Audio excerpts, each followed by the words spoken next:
여러분, 세계에서 가장 유명하다고 하는 아브라함의 일생은 파란만장했지만 참으로 아름다운 생애였던 것을 우리는 알 수 있습니다. 아브라함은 노아의 세 아들 셈과 함과 야벳 중에 장자인 셈 족속의 후예였습니다. 그의 아버지 데라가 아브라함과 나홀과 하란을 낳았고, 그리고 하란은 갈대아 우르에서 이 땅을 떠났고, 그래서 나홀과 함께 이제 아브라함을 데리고 데라가 갈대아 우르를 떠나 가나안 땅으로 왔습니다. 하나님이 데라를 불렀는지에 대한 정확한 이해는 우리가 할 수는 없지만, 어쨌든 데라는 가나안 땅에 들어오지 못하고 하란이라는 이제 터키 땅에서 머물다가 하늘나라로 갔습니다. 아브라함은 가장이 되었고 하나님께서 아브라함을 부르셨습니다. 아브라함아, 너의 고향과 친척과 아버지 집을 떠나서 내가 내게 보여줄 땅으로 가라. 내가 너로 큰 민족을 이루고 내게 복을 주어 내 이름을 창대하게 하리니 너는 복이 될지라. 너를 축복하는 자에겐 내가 복을 내리고 너를 저주하는 자에겐 내가 저주하리니 땅의 모든 족속이 너로 말미암아 복을 얻을 것임이라. 그렇게 명령하셔서 아브라함은 75세에 여호와의 명하심을 따라 갈 바를 알지 못하고 가나안 땅으로 향했습니다. 요즘 같으면 정보가 많으니까 어디가 어떻고 저기가 어떻고 그런 걸 다 알 수 있지만, 그 시대에는 정보가 없는 세대이기 때문에 길도 언어도 그리고 위치도 알 수 없는 시대에 하나님께서 아브라함을 부르셨을 때에 아브라함은 무조건 순종해서 따라왔습니다. 그래서 롯의 부부와 함께 가나안 땅으로 이주하게 됐던 것이죠. 아브라함은 가나안으로 와서 점점 남방으로 옮겨갔고, 가는 곳마다 여호와 하나님께 제단을 쌓았다고 창세기는 우리에게 그의 신앙을 전해주고 있습니다. 하나님께서 보여주신 땅인데 그 땅에 기근이 들었습니다. 그래서 어려움을 겪었죠. 글쎄 어떤 생각이 들었을런지 모르겠습니다. 하나님이 약속하신 땅인데 그 땅에 겨우 도착해서 조금 살았는데 그 땅에 기근이 심해서 어쩔 수 없이 애굽이라는 원치 않는 곳으로 피난을 가게 됩니다.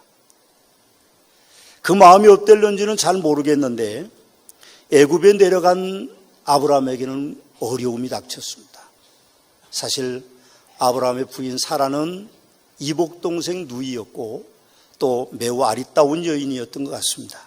나이가 70이 됐는데도 굉장히 아름다운 여인이었던 것 같아요. 그래서 애굽의 사람들이 그 여인에게 반했던 것 같습니다.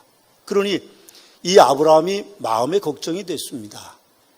혹시 내 아내를 차지하려고 나를 사람들이 죽이지는 않을까, 그런 두려움이 그를 감쌌던 것이죠. 그래서 그 두려움이 의심이 생기게 되고 그 불안과 그 의심이 결국 아내를 바로왕에게 빼앗기는 일들이 일어나게 됐던 것이죠. 물론 하나님께서 아내를 보호하시고 다시 아브라함의 아내로 돌려오고 그래서 화해의 조건으로 많은 재물을 얻었지만, 그러나 그의 마음은 그렇게 편치는 않았을 것입니다. 우리는 하나님의 인도하심을 조금도 불안해하거나 의심하지 말아야 됩니다. 하나님이 가나안 땅으로 부르실 때에 아브라함을 보호하신다고, 그리고 저 별의 숫자마다 그리고 모래보다 더 많은 백성들이 있게 하셨다고 했는데 아브라함은 불안해했던 것이죠. 또 하나의 아브라함에게 문제가 생겼습니다. 사람이 살다 보면 참 많은 문제들이 쉴 새 없이 몰려옵니다.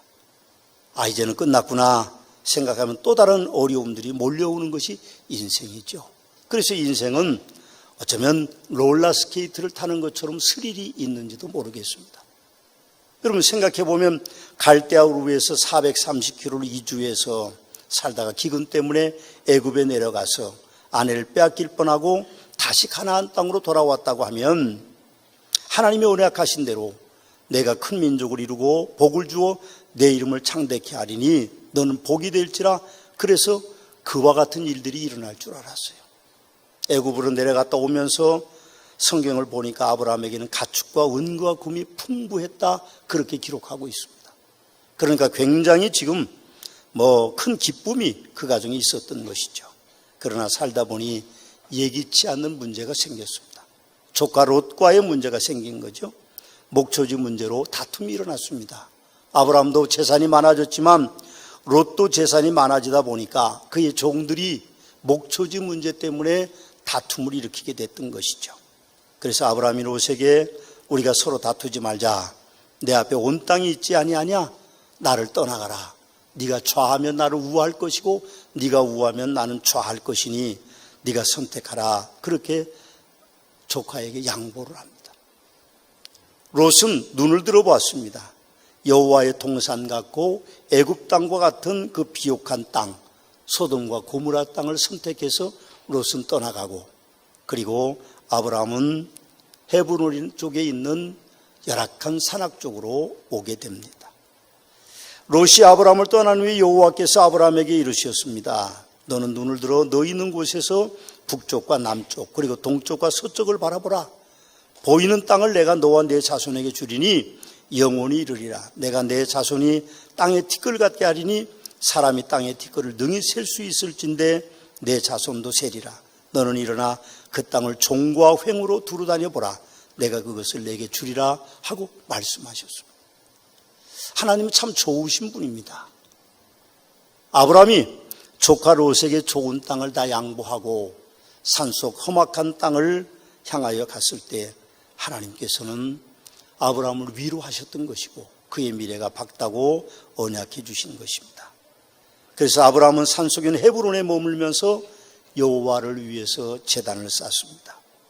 우리는 환경을 초월하여 하나님께 예배 드리는 일이 우선돼야 됩니다.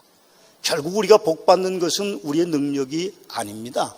물론 우리의 능력이 약간의 우리의 축복을 가져다 줄 수 있지만 하나님이 우리를 보호하시고 인도해 주셔야만이 우리에게 축복이 있습니다. 그래서 아브라함이 그런 어려움 속에서도 하나님의 축복을 받을 수 있었던 것은 하나님을 의지하고 믿었기 때문에 이루어지는 일이었습니다. 결국 욕심에 사로잡혀 평야지대를 선택했던 롯은 전쟁에 휘말립니다. 그래서 다 재산을 잃고 그리고 연합군에게 포로가 돼서 붙들려 갑니다. 아브라함이 그 소식을 듣고 조카를 구하기 위해서 집에서 훈련된 318명의 이제 종들을 데리고 그렇게 저 롯을 구하기 위해 연합군과 전투를 벌입니다. 이겼습니다. 그리고 돌아왔습니다. 그러나 여러분, 우리가 생각해보는 롯은 하나의 가장에 불과한데 연합군들은 국가를 이루고 그들은 왕리 있고 하는 그들의 침공에서 서로 전투를 벌였으니까 보복이 두려웠겠죠. 당연히 두려울 겁니다. 그래서 우리가 전쟁을 일으키는 그런 어려움들이 있는 것이죠. 그때 하나님께서는 멜기세덱을 아브라함에게 보내셨습니다. 멜기세덱은 아버지도 없고 어미도 없으며 그리고 영원한 제사장이라 그렇게 표현하는 것을 보면 예수 그리스도를 예표하는 것이 아닌가 그런 생각이 들기도 합니다. 어쨌든 아브라함은 멜기세덱이 11조를 바치면서 자기의 부정하지 않음에 대한 이야기도 하고 있습니다. 그때 하나님께서는 환상 중에 다시 아브라함에게 임하셔서 그렇게 말씀하십니다. 하늘을 우러 뭇별을 셀 수 있나 보라. 또 그에게 이르시되 내 자손이 이와 같으리라. 그렇게 말씀하셔서 아브라함의 불안함을 씻어주시는 것을 우리는 봅니다. 아브라함이 여호와를 믿으니 여호와께서 이를 그의 의로 여기셨다는 말씀이 기록되어 있습니다. 그렇지만 그 믿음은 쉽게 현실로 이루어지지 않았습니다. 24년이 지났는데도 아브라함에게는 자손이 없었습니다. 물론 아브라함에게는 사라의 몸종이었던 애굽 여인 하갈이 이제 후초로 들어와서 이스마엘이라는 아들을 낳았지만 그러나 고대의 전통에는 후초에게서 얻은 아들이 상속자가 될 수는 없었습니다. 오히려 집에서 길리워진 집을 관리하는 그런 종에게 상속의 권한이 주어지는 시대였기 때문에 아브라함에게는 상속자가 없었던 것이죠. 아브라함이 99세가 되었을 때에 하나님께서 다시 나타나셔서 나는 전능한 하나님이라 그렇게 말씀하시면서 너는 내 앞에서 행하여 완전하라 그렇게 말씀하시면서 네가 아브라함이 아니고 아브라함이 될 것이라고 말했습니다. 아브라함은 아버지라는 뜻이고 아브라함은 여러 민족의 아버지라는 뜻입니다. 확대된 아버지의 의미를 그에게 주어서 아브라함이라고 이름을 바꿨던 것이죠. 그리고 하나님은 아브라함에게 명령하십니다. 내 모든 족속들, 네게 가지고 있는 종들이라도 다 할례를 행하라. 그렇게 명령하셨습니다. 그리고 다시 보내신 천사를 장막문 앞에서 맞게 되죠. 아브라함은 그 장막문 앞에 만나는 사람들, 나그네들을 대접함으로 천사를 대접하는 일이 돼서 그가 떠나기 전에 내게 다음 해에는 아들이 있을 것이라고 하는 음성을 듣게 됩니다. 그리고 아브라함은 떠나는 그들에게 아주 무서운 소식을 듣습니다. 소돔과 고모라를 멸망하러 간다는 것이죠. 지금 롯이 소돔과 고모라에 들어가 살고 있는데 하나님이 소돔과 고모라를 불과 유황으로 다 멸망하시겠다고 약속하시니까 아브라함이 무릎을 꿇고 안타까워 하나님 앞에 간구합니다. 하나님 아버지, 저 큰 성 소돔과 고모라, 지금은 소돔과 고모라가 사해 바다가 됐습니다. 죽음의 바다가 됐지만 그것을 어떻게 멸망하시나이까? 의인 50명이 거기 있으면 멸망하지 않겠습니까?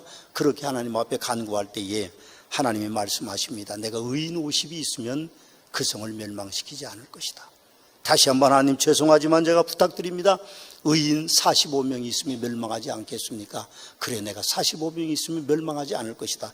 다시 한번 말씀드리겠습니다. 40명은 어떻습니까? 다시 한번 말씀드리겠습니다. 30명은 어떻습니까? 다시 한번 말씀드리겠습니다. 20명은 어떻습니까? 10명이면 어떻습니까? 그렇게 간구할 때에 하나님은 10명의 의인이 있어도 나는 그 성을 멸망시키지 않겠다고 말씀하셨습니다. 아브라함은 더 이상 하나님 앞에 간청하는 것을 계속할 수 없었습니다. 안타깝죠. 그런데 놀라운 사실은요, 아브라함의 그 간구가 그의 조카 롯의 가족을 구원하는 역사가 일어났다고 하는 것이죠. 우리는 그래서 우리의 후손들을 위해서, 우리의 형제와 자매들을 위해서, 우리의 친척들을 위해서, 나의 친구들을 위해서, 내 이웃을 위해서, 나의 성도들을 위해서 기도해야 됩니다. 그 기도는 응답되는 것입니다. 사실은 아브라함은 모든 걸 포기했지만 하나님은 그렇지 않으셨습니다. 아브라함의 기도의 음성을 들으시고 롯을 유황과 불구덩이에서 구원하는 놀라운 축복을 허락하셨던 것을 봅니다. 여러분, 아브라함의 애절한 간구에 대한 응답인 하나님의 마음이 예레미야 5장 1절에 기록되어 있는 것 같습니다. 예레미야 5장 1절에 보면 너희는 예루살렘 거리로 빨리 다니며 그 넓은 거리 찾아보라. 알라, 너희가 만일 정의를 행하며 진리를 구하는 자를 한 사람이라도 찾으면 내가 이 성을 용서하리라. 그렇게 말씀하신 것을 보면 소돔과 고모라에도 단 한 명의 의인이라도 있으면 하나님 소돔과 고모라를 멸망시키지 않았다는 것을 우리는 봅니다. 우리는 하나님을 믿어야 됩니다. 그래서 예수 믿는 사람들은 엎드려 더 많이 눈물로 통곡하며 이 민족을 위해 기도할 때에 이 민족이 여러 가지 안보와 경제의 위기 속에서 살아남는 역사가 있게 될 것입니다. 믿음이 좋은 아브라함에게도 산다는 것은 참 힘들었던 것 같습니다. 여러분, 우리도 믿음이 있다고 하면서도 산다는 것이 참 힘들죠. 참 어렵습니다. 여러분, 참 인생은 힘들죠. 어렵습니다. 예기치 않는 일들이 우리에게 몰려오고 아브라함의 일생이 그렇게 믿음이 강한데도 여러 가지 어려움들이 계속해서 밀려오는 그런 일들이 있습니다. 또다시 아브라함에겐 어려움이 왔어요. 창세기 20장에 보면 그랄 땅에 거주하게 됐는데 또다시 자기 목숨이 불안해서 아내를 루이라고 하여 그랄 왕 아비멜렉에게 빼앗겼습니다.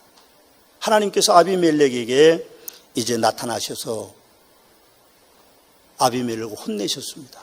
그러나 아비멜렉은 사실은 억울한 거죠. 그래서 아비멜렉은 아브라함에게 그렇게 말했습니다. 네가 왜 나를 속여서 나를 어렵게 하느냐? 그렇게 말하면서 아내를 도로 돌려줬습니다. 여러분, 아브라함은 결국 100세의 아들 이삭을 얻었습니다. 그러나 이미 후처에게서 얻은 아들 이스마엘로 인하여서 가정에 불화가 생기고 있었습니다.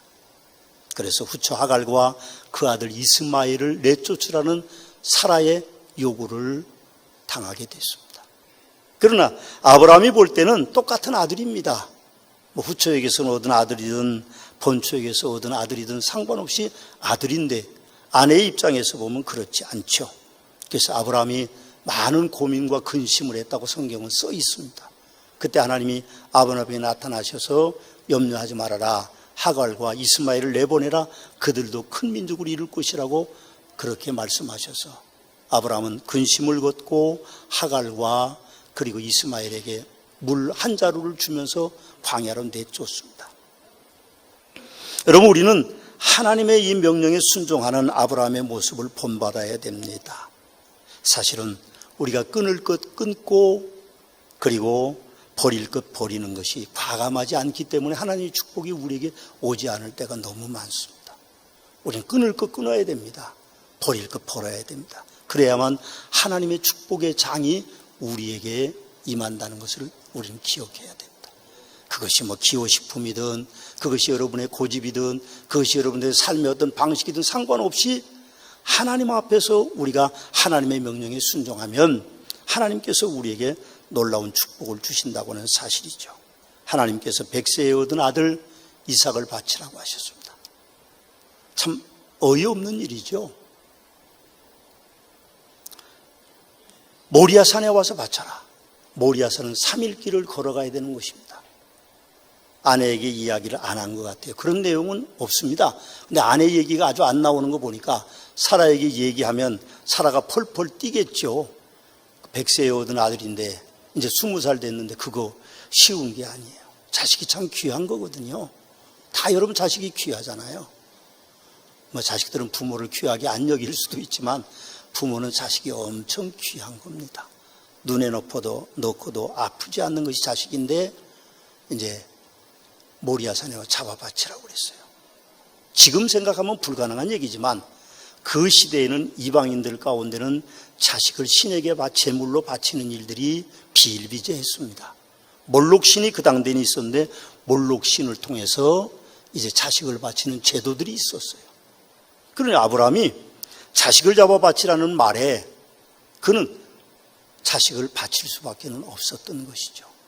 아마 우리 같으면 그랬을 거예요. 하나님 왜 그러십니까? 이거 겨우 얻은 자식인데 이스마일도 내쫓고 이제 얘 하나밖에 없는데 이거 어떻게 하시려고 그럽니까? 하고 우리가 통곡하며 기도도 하고 때도 써보고 그럴 텐데 그런 내용은 없어요. 내가 보기엔 아브라함도 아마 하나님 앞에 땡깡 좀 부리고 그랬을 것 같아요. 그런데 결국 아브라함은 종 둘에게 이제 지게로 번제에 나무를 싣고 그리고 횃불도 들고 그리고 칼을 들고 모리아산으로 3일 길을 갑니다. 아내의 이야기는 없어요. 아내에겐 이야기 안 한 것 같습니다. 그리고 산 밑에 도착했을 때에 이제 종들을 그곳에 두고 아들 이삭만 데리고 모리아산으로 올라갑니다. 아들이 짐을 지고 가면서 아버지에게 그렇게 묻습니다. 아버지, 왜 이거 번제의 제물들의 재료는 있는데 번제 제물은 없습니까? 아브라함의 마음이 어떻겠어요? 사실 이삭도 왜 아버지가 산 위에 올라가는지를 몰랐던 것이죠. 너를 잡아 바치려고 한다. 그렇게 말할 아버지가 어디 있습니까? 제단을 다 만들고 아들을 꽉 묶어가지고 단 위에 올려놓고 칼을 들었습니다. 하나님께서 말리셨죠. 그리고 숯불에 걸린 양을 주셨습니다. 그래서 가슴 찢어지는 그런 시험을 아브라함은 잘 견딜 수 있었던 것이죠. 여러분 창세기 22장 16절 18절 말씀에 보면 그 답을 우리에게 이렇게 말씀해 주고 있습니다. 여호와께서 이르시기를 내가 나를 가리켜 맹세하노니 내가 이같이 행하여 내 아들 내 독자도 아끼지 아니하였은즉 내가 내게 큰 복을 주고 내 씨가 크게 번성하여 하늘의 별과 같고 바다의 모래와 같게 하리니 내 씨가 그 대적의 성문을 차지하리라. 내 씨로 말미암아 천하 만민이 복을 받을 것이니 이는 내가 나의 말을 준행하였음이니라 하고 하나님이 그렇게 아브라함에게 일종의 감사하는 마음을 담고 축복하고 계심을 우리는 봅니다. 참 안타깝죠. 그러나 사람이 살면서 안타까움이 끝나는 것이 아닙니다. 또 안타까움이 아브라함에게는 왔습니다. 창세기 24장에 보면 아브라함은 사랑하는 아내 사라를 먼저 보냅니다. 사실 아브라함에게는 많은 후처들이 있었습니다. 그런데도 사랑하는 여인은 오직 사라밖에는 없었던 것 같습니다. 아브라함은 굴에 들어가서 그 장지에 들어가서 사라를 위하여 슬퍼하며 애통했다는 성경의 기록이 있습니다. 그리고 막벨라 굴을 사서 장례를 치루었습니다. 인생에서 부부의 이별이 가장 슬픈 것 같습니다. 오늘 제가 말씀드리는 본문은 창세기가 아닌 히브리서입니다. 그래서 히브리서를 조금 말씀을 드릴 필요가 있을 것 같아요. 히브리서 11장에는 아브라함에 대해서 2번 말씀하고 있습니다. 8절에서 10절, 17절에서 19절까지. 물론 17절에 19절은 이제 히브리서 저자가 글을 쓰다가 생각이 나서 추가한 것이라고 생각합니다. 그러나 우리가 생각해 보면 왜 아브라함에 대해서 히브리서 저자는 2번이나 기록을 했을까? 그 기록한 이유가 몇 가지 있을 거다. 그래서 제가 말씀을 찾아보니까 우리에게 아브라함을 닮도록 요구하는 그런 의도가 분명히 그 안에 포함되어 있습니다.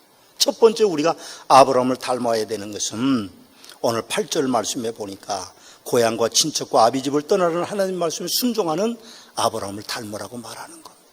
갈 바를 알지 못하고 갔다는 그런 기록이 남아있는 것처럼 사실은 우리가 하나님의 약속된 말씀을 따라가면서도 사실은 환경이 그렇게 녹록하지 않습니다. 목사님, 왜 우리 집은 그런지 모르겠어요? 우린 열심히 하나님을 섬긴다고 섬기는데 왜 그런지 모르겠어요. 그렇게 말하기도 하지만 그러나 고향과 친척집을 떠나는 그런 순종함이 우리에게 있어야 된다고 말씀하고 있습니다. 하나님 앞에 순종해서 아브라함 인생의 위기를 많이 맞았지만 결국 수를 다하여 하늘나라로 가는 아름다운 축복이 있음을 기억하시고 우리도 하나님의 말씀에 순종할 줄 아는 복된 성도들이 되시기를 주님의 이름으로 축원합니다. 두 번째 히브리서자가 우리에게 주고자 하는 말씀은 오늘 9절과 10절 말씀에 보면 천국을 그리면서 살도록 하는 겁니다. 그가 아들을 낳습니다. 손자를 두었어요. 아브라함과 이삭과 야곱이 장막에 살았다. 그렇게 이야기합니다. 10절 말씀에 보면 그것이 곧 하나님께서 계획하시고 지으실 터가 있는 성을 바랐다. 천국을 바라는 삶을 이야기하죠. 우리 이 땅에 영원히 살지 못합니다. 아무리 황금을 쌓아놔도 아무리 이 땅에 우리가 많은 것을 저축해 놓고 우리가 뭐 귀한 것이 많이 있다고 할지라도 우리는 죽으면 끝입니다. 우리가 갈 땅은 영원한 본향은 천국입니다. 천국을 그리라고 히브리서자는 우리에게 말씀하고 계시는 것입니다. 여러분 모두가 아브라함처럼 천국을 그리면서 사시는 복된 성도들이 되시기를 주님의 이름으로 축원합니다. 세 번째가 아브라함에게 대한 말씀을 우리에게 해주는 이유는요, 시험을 이기고 승리한 아브라함을 닮도록 하는 겁니다. 17절에 19절 말씀에 보면 아브라함 이삭을 바치라는 시험을 통과해요. 그 이전에 시험이 많았습니다. 그 시험을 이겨야만이 하나님의 놀라운 축복의 자리가 있다는 것을 히브리서자는 우리에게 말씀하고 계시는 것입니다. 사랑하는 성도 여러분, 우리는 인생을 삽니다. 우리가 뭐 아브라함처럼 세상의 인류의 역사에 가장 위대한 인물은 될 수는 없을 것입니다. 그러나 우리가 하나님께 순종하고 천국을 그리며 살고 시험이 당할 때 하나님 앞에 엎드려 시험을 극복하는 삶을 산다고 하면 우리가 아브라함을 닮아서 아브라함이 받은 축복을 얻는 놀라운 복이 있게 될 줄로 믿습니다. 아브라함처럼 하나님 앞에 순종하고 아브라함처럼 천국을 그리고 아브라함처럼 시험을 이기는 열정을 가지고 사셔서 승리하는 복된 성도들이 되시기를 주님의 이름으로 축원합니다. 기도하시겠습니다. 이제는